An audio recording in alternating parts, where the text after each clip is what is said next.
of you able to listen to me well?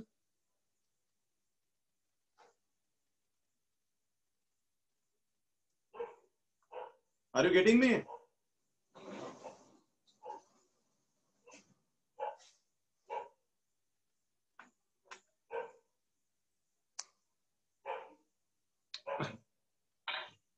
Yes, hope you are getting me, my voice well. Okay, let's move. Let's move with the topic.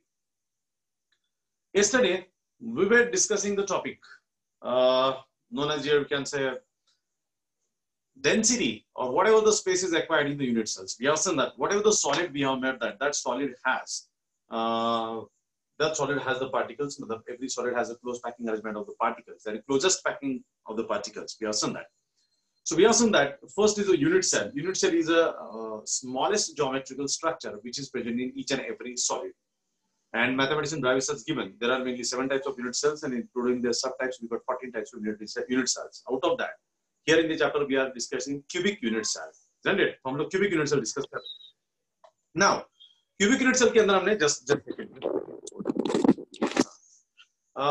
in cubic unit cell, what we have discussed, big learner here. There are 3 types of unit cell: simple cubic unit cell, also called as a primitive unit cell, body center cubic unit cell, and face center cubic unit cell. Last lecture we have seen simple cubic unit cell, and also we have discussed some part of body center cubic unit cell. You may be able to recall. In simple cubic unit cell, or whatever it may be, a body center cubic unit cell, we have to discuss under it 4 heads. Head number 1 is making of the unit cell. Head number 2 is a coordination number. Head number 3 is nothing but, you can say, number of atoms of which this unit cell is made up of. And last is nothing but, you can say, what is the space, or how much is the space acquired in this unit cell. That is what we have to discuss. ये हमें discuss करना है. कल के lecture में हमने BCC body centred cubic unit cell के बारे में हमने डिस्कशन किया है. Clear with us? और उसी body centred cubic unit cell के बारे में लास्ट टॉपिक था हमारा, दैट इज डेंसिटी. वो हमें डिराइव करना है, दैट इज द फार्मूला, और ये कोर कांसेप्ट हमारे इस चैप्टर का. ठीक है, सो वापस चलते हम लोग उसी टॉपिक की तरफ, that is, you can say, space acquired in BCC body centred cubic unit cell. दुर्भाग्य से डायग्राम हमें वापस ड्रॉ करना पड़ेगा, unless and until we draw the diagram you won't be able to calculate this unit cell. ठीक है, so let's have diagram उसको अंदर में निकालता हूं मैं. थोड़ा सा क्विक निकाल देंगे हम लोग. अभी थोड़ा सा उसी हिसाब से प्रैक्टिस करेंगे तो ज्यादा बेटर रहेगा. ठीक है, see this is cube. Okay, so हमने क्यूब निकाला. Now we have to draw a 3D diagram. So 3D diagram के अंदर हम अच्छी तरह जानते हैं particles are present on the corners, and being it's BCC, we are talking about BCC, body centered cubic unit cell. So 8 particles are present on the 8 corners, and whereas 1 particle is present in the body of this cube. So we have to draw a diagram like that one. So we have seen that. कल हमने ये diagram discuss किया था. Okay. So this is the front face. Front face के corner पे जो particles हैं हम निकालते हैं यहाँ पे.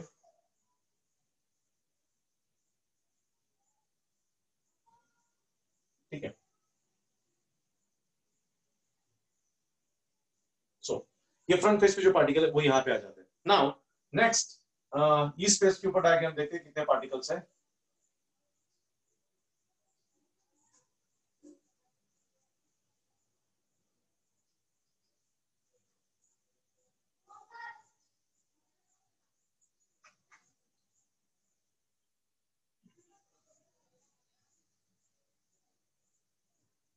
ठीक है, ये डायग्राम.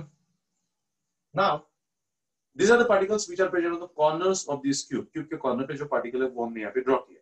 नाउ इसके सेंटर में जो बल्क का पार्टिकल है वो यहाँ पे दिखाई देता है हमको, like this. So we can see this is the particle which is present in the bulk of this cube. Centre में दिखाई देता है. Clear with this? Now so this what we have, ये हम लोगों को डायग्राम मिल जाता है.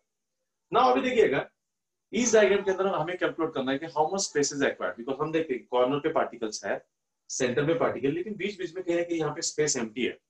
सो कल के इसमें देखा था हमने, that is simple cubic unit cell, उसके अंदर भी particles acquire some space and some space is left empty. अभी बीसीसी के अंदर भी हमें देखना है. तो कल भी हमने इसके अंदर हेडिंग देखे थे, number 1 making, number 2 coordination number, number 3 number of atoms present in BCC, and last is how much space is acquired. तो मेकिंग के अंदर हमने इतना देखा था, जस्ट 2 मिनट में रिवाइज करता हूँ. It has 8 corners. 8 particles are present on the 8 corners of the cube, whereas 1 particle is present in the bulk or center of this cube. So it has 12 faces, 6 faces, 12 edges, and 8 corners. This is what we are making. When we talk about the coordination number, तो हमने देखा था कि central में जो atom present है, central atom जो इसके बल्क में बॉडी में प्रेजेंट है, this atom, this particle is in contact with 8 particles which are present on the 8 cube. So देखिए ये particle जो फर्स्ट में दिखता है इनके टच में, that is 4 particles in the above face and these 4 particles in the below face. So central वाला particle 8 particle को टच करता है. That's why coordination number must be 8. Coordination number must be 8. Now the thing is that when we are talking about the number of particles present in this BCC, how many particles are present in this BCC हम calculate करते हैं. तो BCC के अंदर दो जगह से particle आते हैं, कॉर्नर से और बल्क से. तो कॉर्नर का जो आता है हमने देखा कल 1/8 कंट्रीब्यूशन होता है. Every particle present on the corner contributes 1/8 और ऐसे कितने कॉर्नर से 8. तो 8 into 1/8 is equal to 1. So one particle is from the corner, and this is the particle which is present in the center of this cube, body of this cube, contributes only in one unit cell. इसी unit cell के अंदर contribute करता है, दूसरे किसी unit cell के अंदर वो कंट्रीब्यूट नहीं करता है. And that's why this complete one particle is part of this unit cell. तो कॉर्नर से 1 और ये 1 कुल मिला के 2 particles. तो BCC जो है वो 2 particles का बना हुआ है. Clear with this?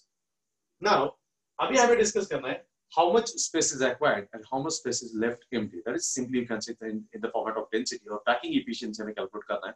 वो कैसे कैलकुलेट करेंगे देखिए. Now ये तो हम लोग जानते हैं this is the edge length A. ये क्यूब है, क्यूब का कंडीशन हम देखा है A is equal to B is equal to C, alpha is equal to beta is equal to gamma is equal to 90 degree. This condition already we have discussed. ये हम अच्छी तरह जानते हैं कंडीशन है उसके अंदर. So this is A, this is also A, this edge length. ये जो दिखता है आपको this is also edge length A, and जो height दिखता है वो भी A है, because भले हम उसे C कहते हैं लेकिन सारा इक्वल होने के कारण A हम ले सकते हैं. अब देखिए थोड़ा सा इमेजिन करना पड़ेगा और थोड़ा सा आपको डेप्थ में देखना पड़ेगा. Suppose this is quadrature A, this corner is quadrature B, this corner is quadrature C, okay, और this corner is quadrature B, okay, D होता है. ये ऐसे कॉर्नर हम लोग मानते हैं. अब देखिए ये जो फेस है इधर का फेस, ये वाला फेस दिखता है जो यहाँ पे दिखता है आपको, ये वाला फेस, ये फेस की हम लोग बात करते हैं, उस साइड का फेस, ठीक है, इस फेस की बात करते हैं. जो आपको यहाँ पे देखिए थोड़ा सा बड़ा डायग्राम निकालता हूँ उसका, ये इस तरीके से दिखाई दे रहा है जो ए फेस दिखाई दे रहा है, ठीक है. तो होता क्या है कि इसके अंदर ये जो पार्टिकल जिसे मैंने बिलो बी का, ये जो दिखता है वहां पे इस कॉर्नर को सी का और इस कॉर्नर को हमने डी का, ठीक है. अभी ए वाला ए है जो इधर दिखता है आपको, ये वाला भी ए है, बी इज अ क्यूब, और मैं यहाँ से डायगोनल पुट करता हूँ बस ये, ठीक है. ये उसी का जूम करके निकाला, यहाँ पर भी निकाल सकता हूँ मैं यहाँ से डायग्राम. ये देखिए ये डायगोनल निकाला मैं, ये डायगोनल निकाला, तो डायगोनल क्या हुआ, बी डी डायगोनल हुआ हमारा, ठीक है, ये हुआ. तो अभी हम लोग इसके अंदर एक पहला ट्रायंगल कंसीडर करते हैं. We have to calculate the relation between A and R. A and R का रिलेशन में इसे फाइंड आउट करना है, ओके. एंड फिर उसके बाद हम लोग निकालेंगे how much space is acquired. So first is relation between A and R. Relation between edge length and radius. See this is the radius of sphere and this is the A edge length. This is the A to B is edge length A, and this is the radius. This is also radius.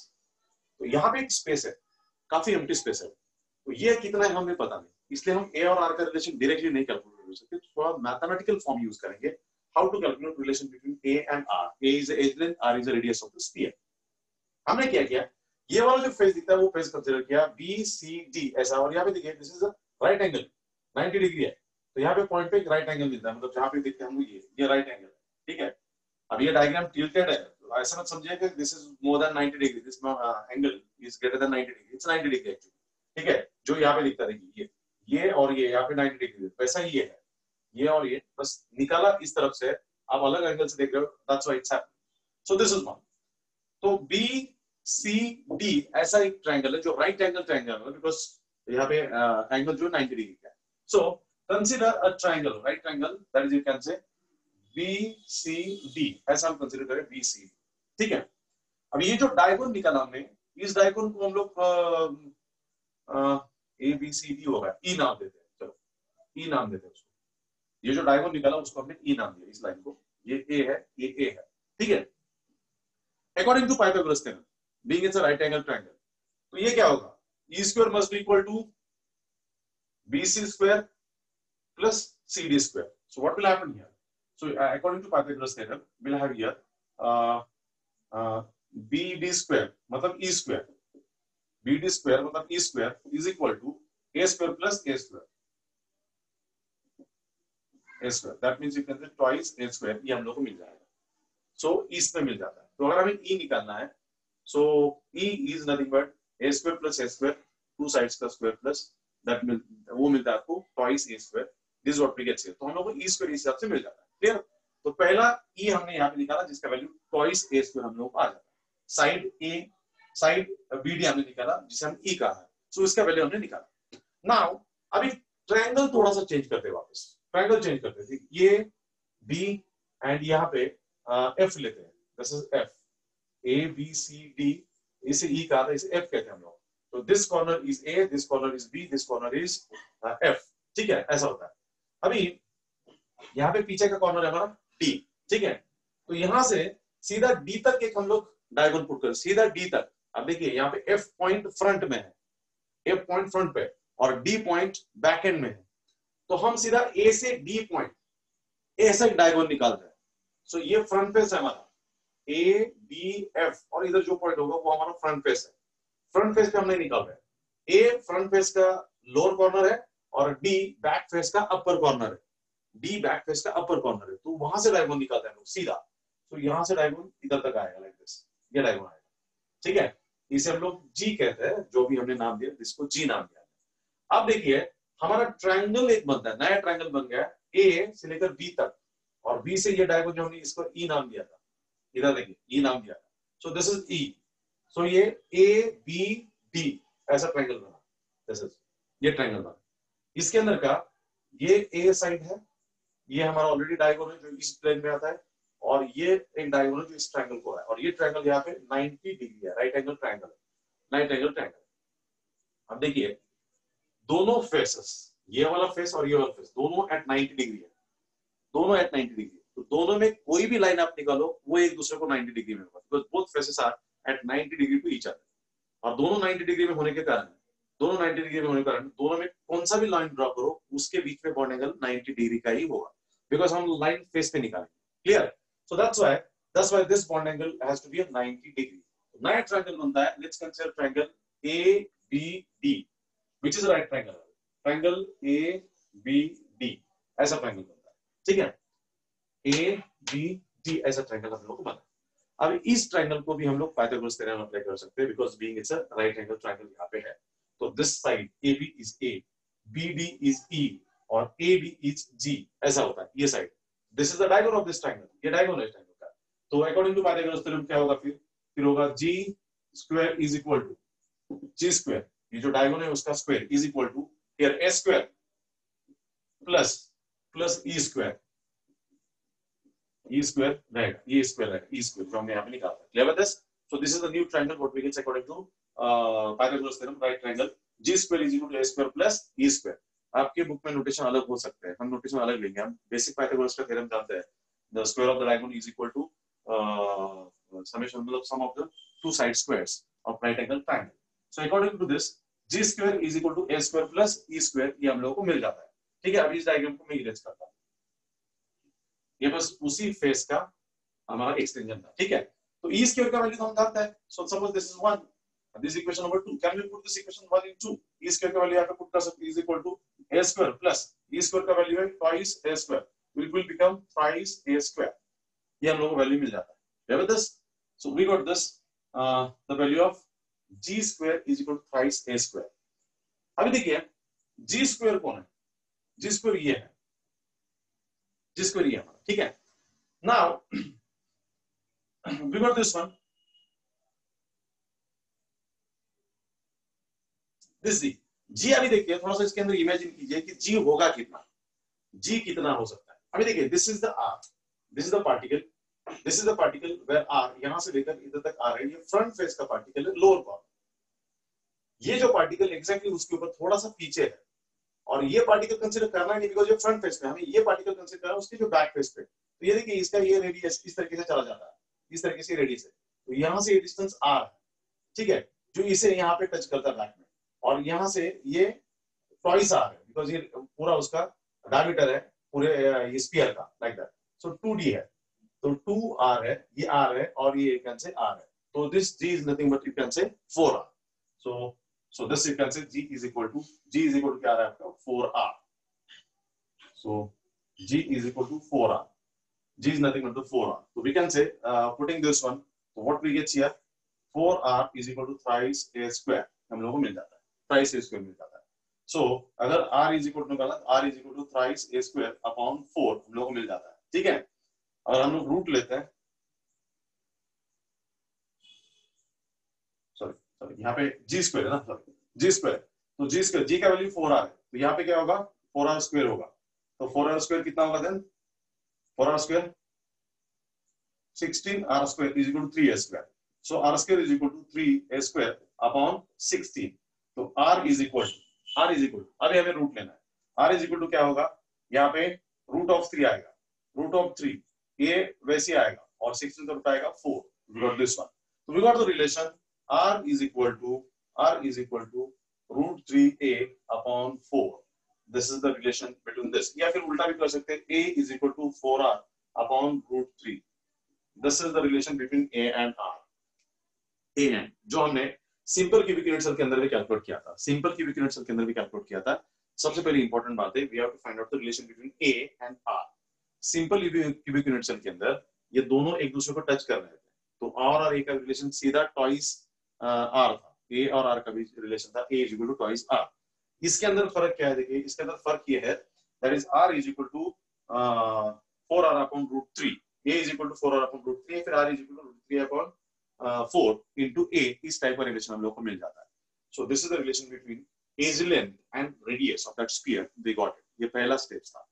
तीनों इसके अंदर, तीनों unit cell के अंदर, अगर हमारा वो simple cubic unit cell भी क्यों ना हो, या फिर हमारा body centre cubic unit cell भी क्यों ना हो, उसके अंदर ये रिलेशन पहले डिराइव करना पड़ता है, what is the relation between a and r, ठीक है। So first step is done। Now we have to, और ये रिलेशन डिराइव करने के लिए we have to have this 3D diagram। वापस एक बार देखिएगा, 3D डायग्राम के अंदर हमने क्या किया, being it's body centre cubic unit cell, ये हमारा फ्रंट फेस है, ये हमारा साइड फेस है। पहले हमने ये सारे जो कॉर्नर पॉइंट्स है उसको नाम दिए A B C D F, ऐसे नाम हमने दिए, और ये क्यूब होने के कारण राइट एंगल ट्रायंगल बनते हैं, तो पहला ट्रायंगल कंसीडर किया BCD, और यहाँ पे डायगोनल निकाला व्हिच इज BD, जिसको हमने E नाम दिया।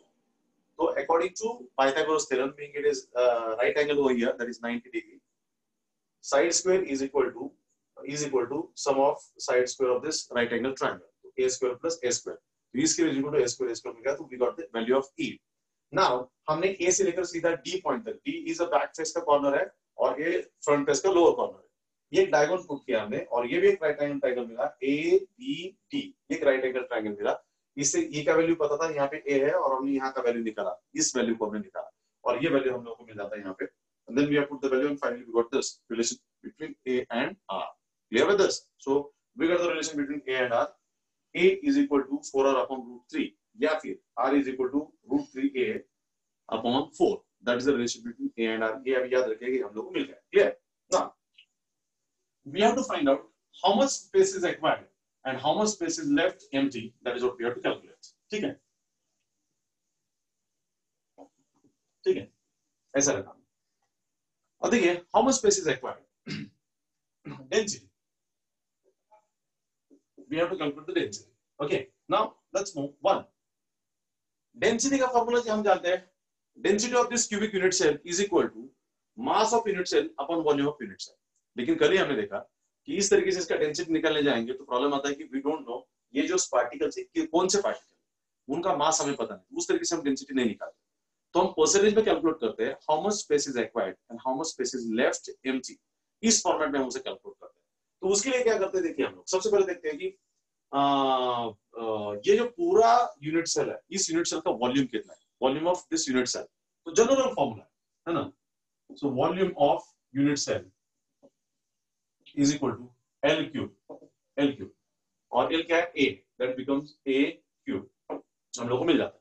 अभी A का वैल्यू हमने यहाँ पे निकाला, A का वैल्यू हमने यहाँ पे निकाला, so A का वैल्यू क्या आपने देखिए ये वैल्यू पुट कर सकते हैं, तो A cube is equal to ये वैल्यू है 4r अपॉन रूट 3, उसका क्यूब बनेगा, तो ये कितना आएगा 64r cube upon 3 into root 3 इतना आएगा। क्लियर? 3 इंटू रूट 3 आएगा। So that is what we get here. ये वैल्यू हम लोग को उसके अंदर मिल जाता है। क्लियर? ना ना ना सेकंड हम चलते हैं। ये जो यूनिट सेल है, we got the volume of unit cell.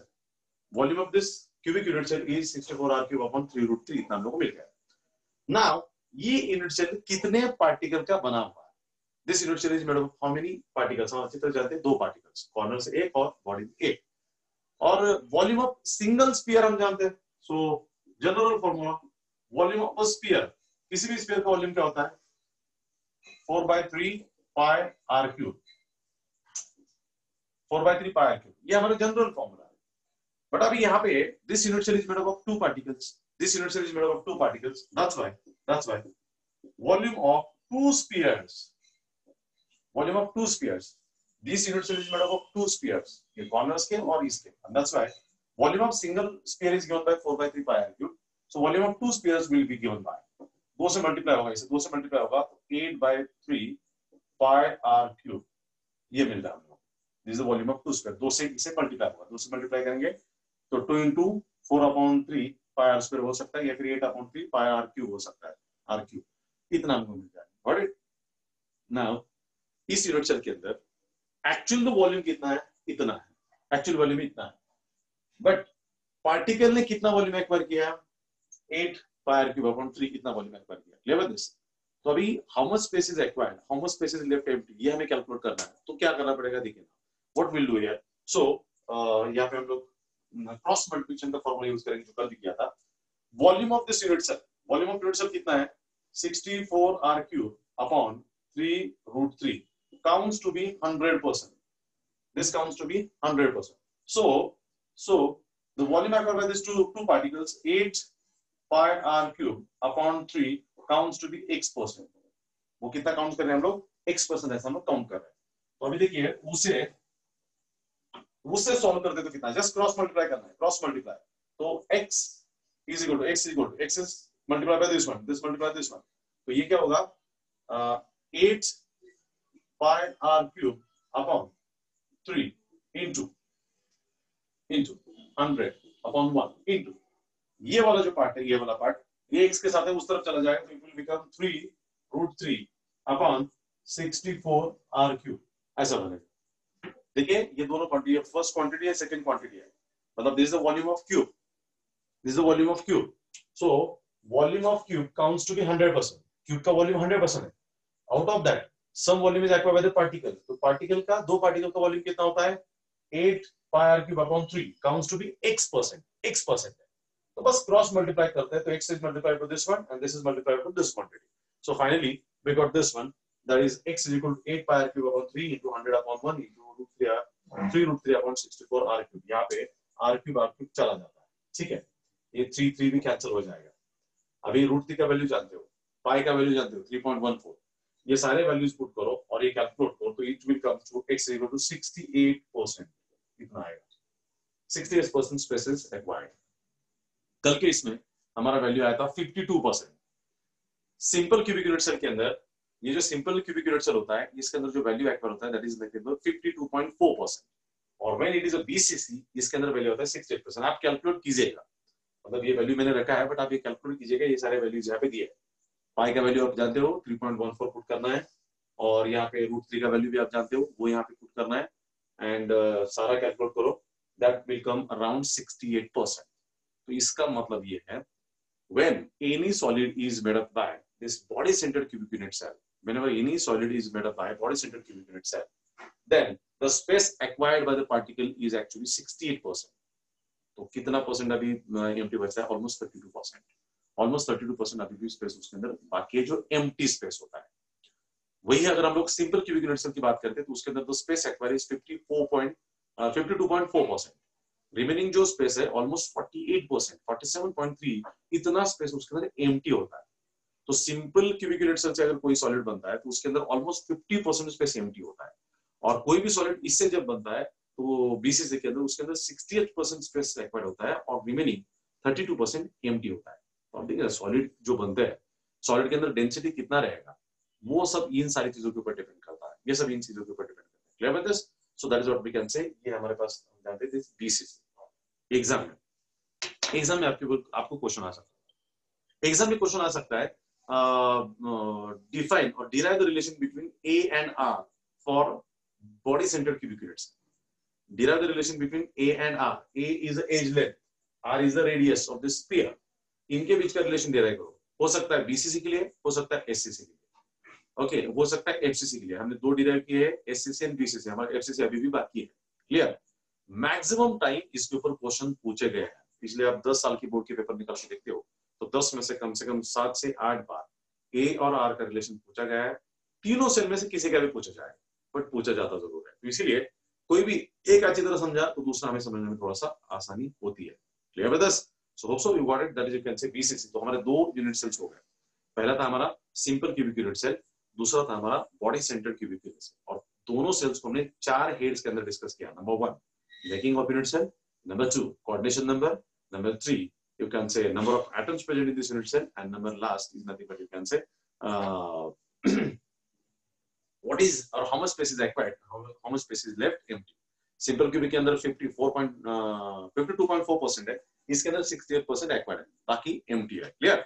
Now let's come to third unit cell, face centred cubic unit cell. Okay, so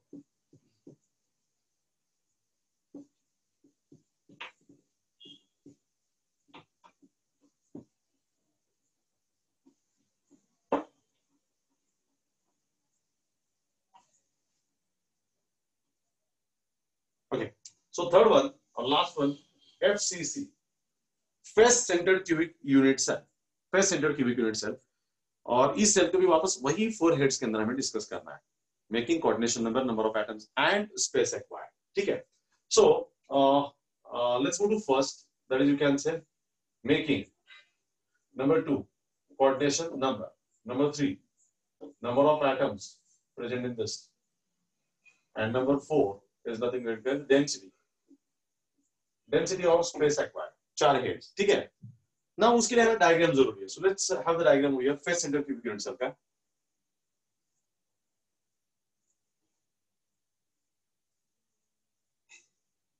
okay,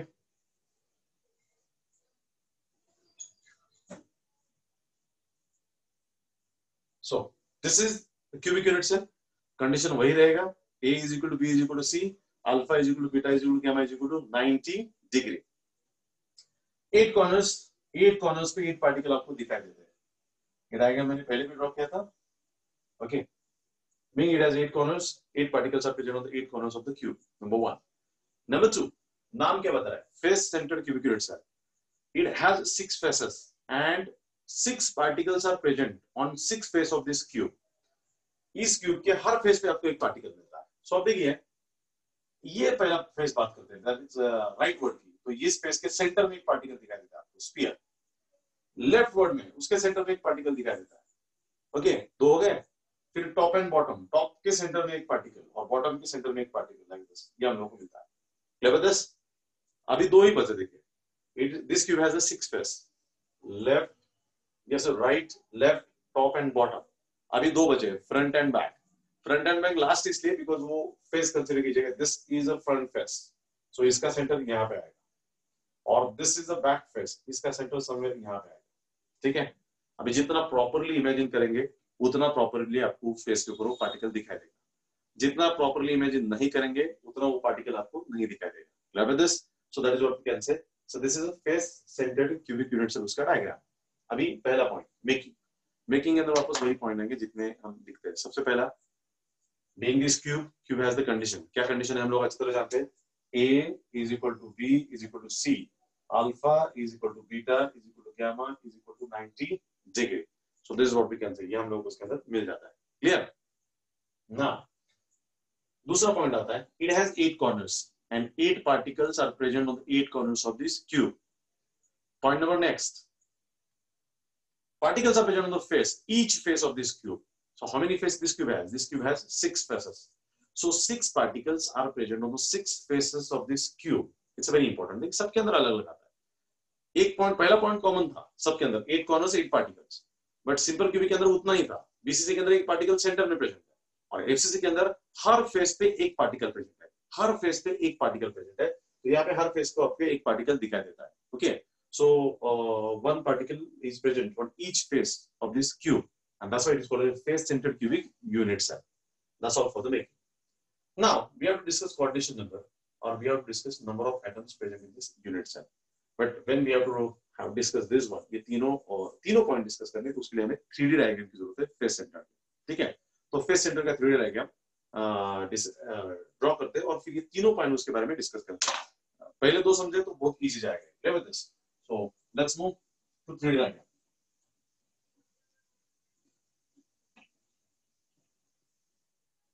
यहाँ पे बच्चों को ये डिफिकल्ट लगता है कि 3D डायग्राम कैसे ड्रॉ करें। इजी एक्चुअली, एक दो बार प्रैक्टिस करेंगे तो बन जाएगा।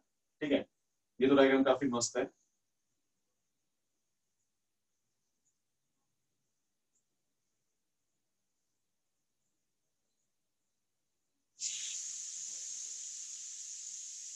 ठीक है,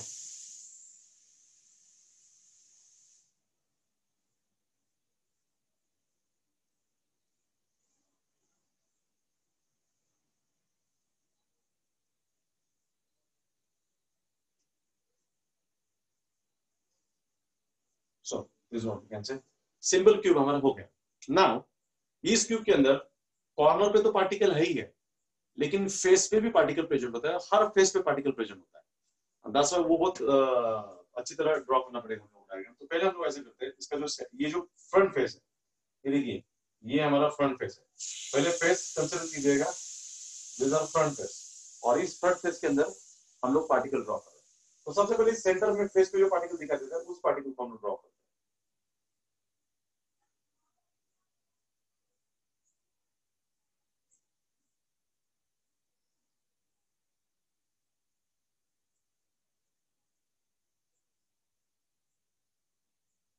See, this is the particle which is present on the front face of this cube. ये फ्रंट फेस का पार्टिकल दिखाई देता है। ठीक है,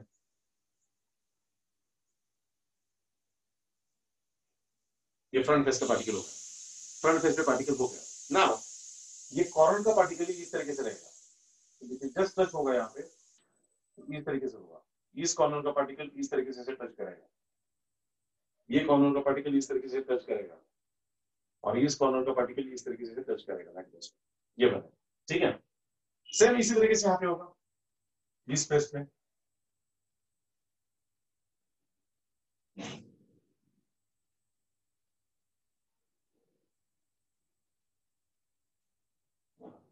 ठीक है,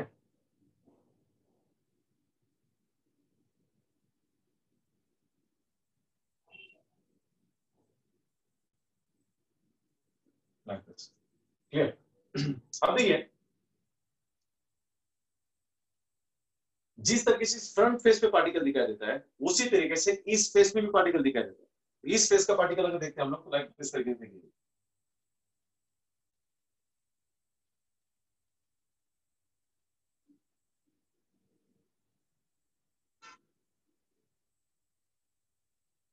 इस तरीके से ये यहाँ से आएगा और ऑलमोस्ट यहाँ से इस तरीके से वापस इसके अंदर जाएगा। ये देखिए, इसका हाफ पार्ट दिख रहा है इस तरीके से, ये सामने दिख रहा है। क्लियर? उसी तरीके से अपर फेस पे भी पार्टिकल दिखाई देगा, लाइक दिस। ये अपर फेस का पार्टिकल है जो यहाँ पे दिखाई देता है, यहाँ पे होगा लाइक दिस।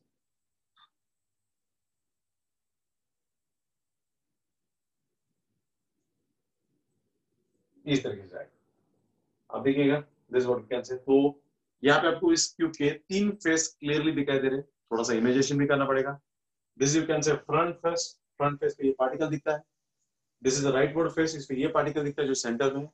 अपर फेस पे ये पार्टिकल दिखता है, लोअर फेस दिखाई नहीं देगा और इस साइड का फेस भी दिखाई नहीं देगा। ओके, सो लोअर फेस और ये दो फेस यहाँ पे नहीं दिखाई देंगे हम लोगों को, ये हम लोग देख सकते हैं। सो ये फेस देखते हैं, उसके पीछे का फेस हम लोग नहीं देख सकते। तो out of this 6 faces we can see the 3 face, but तीन फेसेस हम लोग नहीं देख सकते। That you have to imagine. Models देखेंगे तो काफी अच्छा होता है, लेकिन इमेजिन तो पूरा एटलीस्ट इस तरीके से होता है। This is 3D diagram for face centered cubic unit cell. Face centered cubic unit cell 3D diagram. Clear? Now, 3 points इसके पहला पॉइंट डिस्कस करना है उसके बारे में, there is you can say coordination number. दूसरा पॉइंट डिस्कस करना है इसके अंदर there is number of atoms present in this unit cell, और तीसरा पॉइंट डिस्कस करना है space acquired. ठीक है, तो पहले पॉइंट की बात करते हैं हम लोग. First point is nothing but coordination number. What is coordination number? Coordination number, अब देखिए यहाँ पे ये फेस पे पार्टिकल देखते हैं, ये फेस का पार्टिकल, ये फेस का पार्टिकल उसी फेस के अंदर 1 2 3 4, दिस इज 1 2 3 और ये 4, चार पार्टिकल के साथ वो सीधा कनेक्टेड है, चार पार्टिकल के साथ सीधा कनेक्टेड है. ठीक है, नाउ ये पार्टिकल जैसे देख यहाँ पे देखिए, ये पार्टिकल देखिए, ये पार्टिकल आधा इसके अंदर आता है और आधा सामने वाले यूनिट सेल के अंदर आता है. जो पार्टिकल फेस पे प्रेजेंट है वो आधा आता है. जैसे कि हमारे, जैसे मैंने कल बताया कि हम लोग सपोज फ्लैट में रहते हैं, तो फ्लैट में कॉमन वॉल होता है, आधा वॉल उनका है, आधा वॉल हमारा है ना. उसी तरीके से ये जो पार्टिकल है जो फेस पे प्रेजेंट है, फेस का पार्टिकल आधा इस यूनिट सेल के अंदर दिखता है आपको, देखिए ये दिखता है इसका कर्व, और इस तरफ आधा सामने वाले यूनिट सेल के अंदर आधा दिखता है. तो ये फ्रंट का भी वही है, आधा इसके अंदर है, आधा सामने के यूनिट सेल के अंदर है. तो हर फेस का पार्टिकल 1/2 कंट्रीब्यूट कर सकता है, क्योंकि हर फेस का पार्टिकल दो यूनिट सेल में कंट्रीब्यूट करेगा, एक इसके और इसके सामने वाले, इसमें इसके सामने वाले. सो हर फेस का पार्टिकल, क्योंकि जो पार्टिकल फेस पे प्रेजेंट है तो आधा एक यूनिट सेल में होगा, आधा दूसरा यूनिट सेल में होगा. और कॉर्नर का पार्टिकल तो हम अच्छी तरह जानते हैं, कॉर्नर का पार्टिकल होता है 1/8 कंट्रीब्यूशन, कोई भी कॉर्नर, तीनों यूनिट सेल के अंदर. The particle which is present on the corner of this cube contributes in 8 unit cell. So its contribution is 1 unit cell is 1/8. So उस तरीके से हम डिस्कस करते हैं. So कॉर्नर का पार्टिकल 1/8 होता है और एक फेस का जो पार्टिकल होता है 1/2 होता है, 1/2. तो इसीलिए ये देखिएगा कि ये पार्टिकल इसी फेस में 1 2 3 4 चार पार्टिकल के साथ सीधा कनेक्टेड है. उसके अलावा ये पार्टिकल इसे भी टच करता है जो इस फेस का पार्टिकल है, फर्स्ट फेस, सेकेंड फेस, इधर थर्ड फेस, यहाँ पे फोर्थ फेस, चारों फेस के पार्टिकल को टच करता है. सो ये चार बन गए, 5 6 7 और 8. ये मतलब इस बैक फेस का उसे टच नहीं कर पाएगा, बैक फेस का पार्टिकल उसे टच नहीं कर पाएगा. सो दैट्स व्हाई इसी प्लेन में 1 2 3 4 और दूसरे फेसेस के 1 2 3 4 कुल मिला के 8 पार्टिकल्स हो गए. जिस तरीके से इस पार्टिकल को इस फेस का पार्टिकल टच कर सकता है, जो ये देखिए यहाँ पे टच कर रहा है, ये यहाँ पे टच कर रहा है, उसी तरीके से सामने के यूनिट सेल के भी 4 पार्टिकल्स आएंगे. तो प्लेन में 4 प्लस बैक फेस के 4 प्लस फ्रंट फेस के 4 कुल मिला के 12. Coordination number must be 12. Coordination number must be 12. अभी यहाँ पे दो ऑप्शन है आपके सामने. एक ऑप्शन है कि सीधा कोऑर्डिनेशन नंबर 12 लर्न करें. एफसीसी फेस सेंटर के यूनिट सेल के अंदर कोऑर्डिनेशन नंबर होता है 12. आप लर्न कर सकते हो सीधा, पहली बात. दूसरी बात है अंडरस्टैंडिंग पैटर्न पे जाएंगे, उस डायग्राम के अंदर अंडरस्टैंड करना है कि फेस का पार्टिकल किस तरीके से 12 इसको टच करता है. उसी प्लेन में चार पार्टिकल्स को, उसके पीछे के फेसेस के चार पार्टिकल और फ्रंट फेस के चार पार्टिकल, कुल मिला के 12 पार्टिकल्स के ये कॉन्टैक्ट में होता है. That is coordination number is 12. और कोऑर्डिनेशन नंबर का डेफिनेशन हमने कल ही देखा. Coordination number is number of atoms with which any particle is in contact with. किसी भी यूनिट सेल के अंदर का पार्टिकल कितने पार्टिकल के कांटेक्ट में, that is called as can say coordination number. Clear with this? So ये हमारा उसके अंदर का कोऑर्डिनेशन नंबर आता है. क्लियर? दूसरा पॉइंट हो गया. तीसरा पॉइंट है number of atoms present in this one. So number of atoms, number of atoms, कितने नंबर ऑफ एटम्स इसके अंदर प्रेजेंट है वो हमें डिस्कस करना है. तो पहला फ्रॉम कॉर्नर्स. कॉर्नर्स मतलब ये कॉर्नर को कंट्रीब्यूशन आप अच्छी तरह जानते हो. अभी कॉर्नर से 8 into 1/8 is equal to 1. 1 atom आता है. There are 8 corners और contribution is 1/8. तो 8 into 1/8 is equal to 1 atom. दूसरा from face. From face. Face मतलब ये फेस का पार्टिकल. यहाँ पे बताया ये फेस का पार्टिकल देखिए, ये इसका कर्व दिखता है, यहाँ पे दिखता है ये कर्व. तो ये पार्टिकल आधा इस यूनिट सेल के अंदर है, आधा उसके सामने यूनिट सेल के अंदर है. ये दो ही यूनिट सेल में कंट्रीब्यूट करता है. The particle which is present on the face of the cube can contribute in only 2 unit cells, half in first unit cell, half in another second unit cell. So that's why its contribution is 1/2. Contribution is 1/2 into कितने face है इस cube को? This cube has 6 face, so that's why it comes to 3 atoms. Total अगर बात करते हैं, total atoms, तो corner से आता है 1 एटम और फेस से आते हैं 3 एटम, कुल मिला के 4 atoms. 4 atoms. So you can say this unit cell is made up of 4 atoms. For मतलब face centre cubic unit cell is made up of 4 atoms. अब देखिए सीक्वेंस देखिए आप लोग. Simple cubic unit cell is made up of only 1 atom. BCC body centre cubic unit cell is made up of 2 atoms, whereas this FCC is made up of 4 atoms. Unit cell है cubic लेकिन बना है 4 atoms का, so that is the difference you can say. तो 3 point हो गए इसके बारे में। नंबर 1 पॉइंट है हमारा that is you can say making, number 2 point is coordination number, और number 3 point is nothing but the number of atoms present in this unit cell. Atom कहां से आते हैं? कॉर्नर से 1 एटम और फेसेस से 3 एटम, कुल मिला के 4 एटम्स का ये face centred cubic unit cell बना हुआ है। जबरदस्त। The last point इसके बारे में बचता है, that is nothing but you can say relation between A and R and space acquired. So we'll see in next lecture. Thank you very much. See you tomorrow. Good night, everybody.